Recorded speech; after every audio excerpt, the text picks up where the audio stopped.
नमस्ते, हमेशा खुश रहो बिटिया। This is JV and doctor Rakesh Sharma, professor department organon of medicine and homeopathic philosophy, Jyoti Vidyapeeth women's university, Jaipur.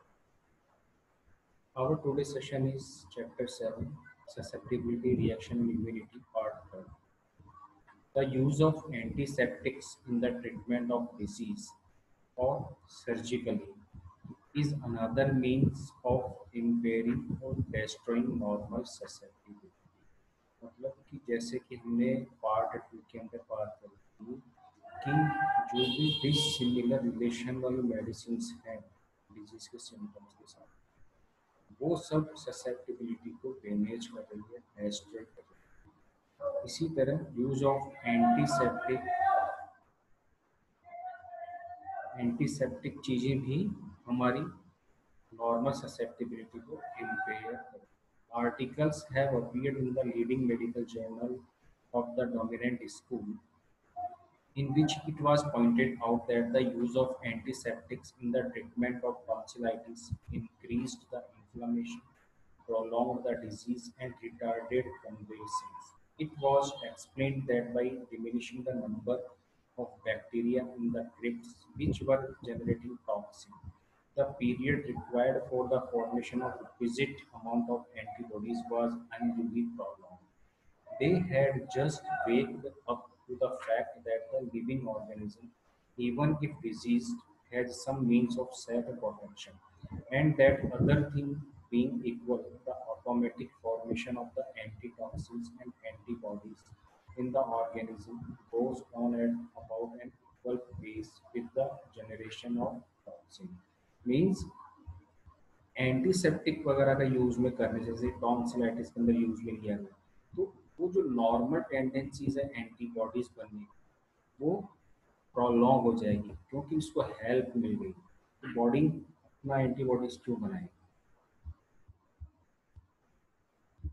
The destructive action of the antiseptics upon the living tissue cells and phagocytic leukocytes of the host, otherwise the patient, was also pointed out as contraindicating their use by these discerning authorities. In destroying these bodies, we are destroying the physical basis of life itself. We slay our best friend. They further showed that the depression of vitality thus caused resultant later in increase of fever and cervical adenitis due to the increased absorption of toxins. What they failed to see and explain, however, was that the increased fever and inflammation were in reality the manifestation of that vital reaction or resistance on the part of the organism, which is the means by which the real natural curative antibodies and antitoxins are produced, and that this should never be interfered with. मतलब कि fever होना, inflammation होना, congestion होना is the part of normal resistance, जो कि हमारी body के लिए एक नेचुरल क्योरेटिव प्रोसेस है। Inflammation and fever are not evil per se, they are merely the sign of normal reaction and resistance. Fever and inflammation is the sign of reaction and resistance to an irritant or poison by which nature protects herself. तो nature हमारी body को protect कर रहा है fever और inflammation के द्वारा। They are not enemies to be resisted, ये दुश्मन नहीं है but friends and allies to be so operated with in destruction of common enemy. Inflammation and fever means simply greater vital activity, more rapid circulation, respiration and oxygenation, more rapid and thorough elimination of waste or toxic substances, and the concurrent formation of natural antitoxins and antibodies by means of which recovery is brought about.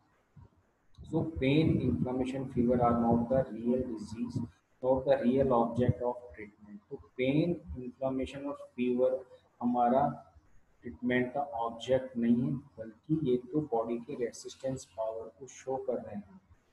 To view them as such leads logically and inevitably to mere palliation or suppression of symptoms.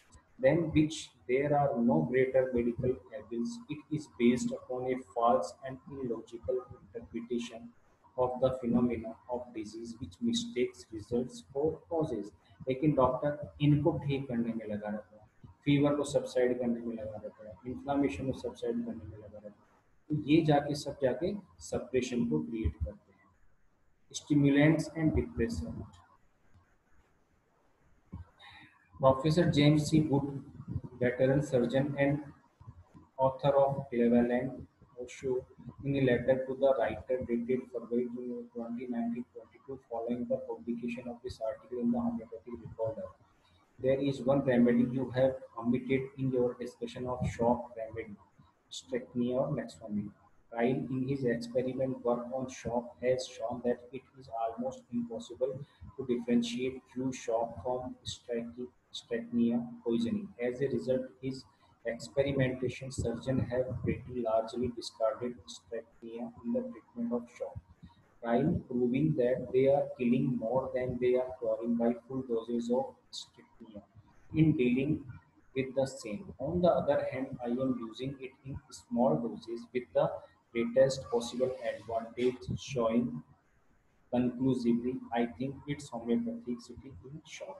मतलब कि same चीज को अगर हम large dose में दे रहे हैं मैक्समोमिका को स्टेक्निन को, तो वहाँ पे डैमेज हो रहा है, और स्मॉल डोज के अंदर इसका एक्शन क्योरेटिव हो रहा है. It seems to be pretty well established that alcohol, the typical and perhaps most commonly used stimulant, adds nothing to the physiological forces of the body. It takes of what might be called the reserve fund of organic force and uses it up a little faster than nature would otherwise permit. It acts like the whip to the tired horse, not like rest, water, and food, which nourish, strengthen, repair, and replace worn out tissue. Its action on the brain and nerves is well known. Many have been on the dissecting table. The characteristic watery, contracted brain of the chronic alcoholic. We know the power of alcohol to the harden and shrivel and devitalize organic tissue. Its power to paralyze the vasomotor system is seen in the first fish, congested capillaries and rubby nose of the inebriate. We are aware of its inhibiting effect upon the sensory nerves by which it makes its victim insensible to the impressions of heat, cold and pain, so that in extreme intoxication he falls on a red hot stove and is burned to death, or staggers into a show bank and freezes to death without knowing it. All these things define the nature of and measure of power of alcohol to decrease or destroy normal success. मतलब alcohol के बारे में ये बताया कि इससे किस तरह की पैथोजेनेसिटी हो जाती है, लेकिन ये हमारे काम का पैराग्राफ नहीं है.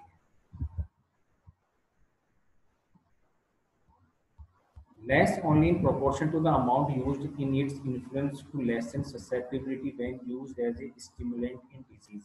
Here, as in all other realms, the law holds good action and reaction are equal and opposite. मतलब कि यह है कि एक्शन गुड होगा या अपोजिट होगा, वो अमाउंट पे डिपेंड करता है. लार्ज डोजेज नुकसान करेंगे, small doses beneficial effect develop करेंगे.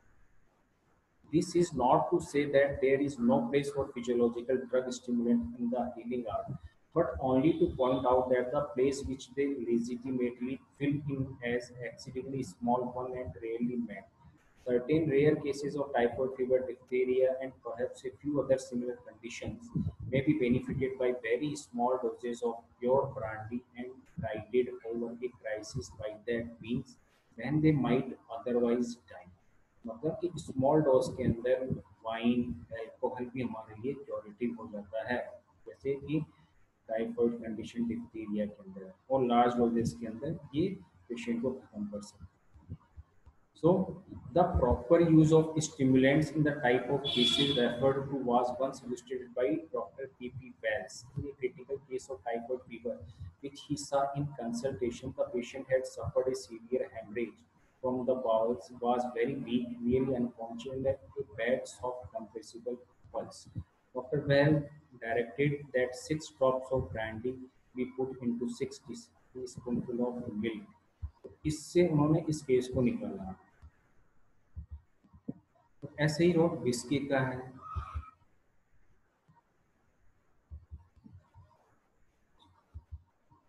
पैराग्राफ काफ़ी बड़ा है, तो इसके अंदर हमें मेन चीज़ तो जो समझने करनी है कि मटेरियल डोज और मिनिमम डोज, इन दोनों के अंदर फर्क है। एक ही सब्सटेंस मटेरियल डोज के अंदर उसका अलग रिएक्शन होगा और मिनिमम डोज के अंदर उसका अलग रिएक्शन होगा, ये हमें इसमें समझने की जरूरत है। Deficient reaction or diminished susceptibility may exist in a case appear during treatment and constitute a condition requiring special treatment. This is especially true in the treatment of chronic disease where improvement ceases and well-selected remedies do not seem to act. This is the sign of diminished susceptibility. मतलब कि यहाँ पे do not seem to act, medicine काम ही नहीं कर रही है, डिफिशिएंट रिएक्शन, तो यहाँ पे हमें इंटर करेंट रेमेडीज देने की जरूरत पड़ सकती है। और excessive reaction means irritability, sensitivity, where the patient seems to suffer an aggravation from every remedy without corresponding improvement. There is a state of general hypersensitivity, ये hypersensitiveness है, और वहाँ पे deficient reaction है।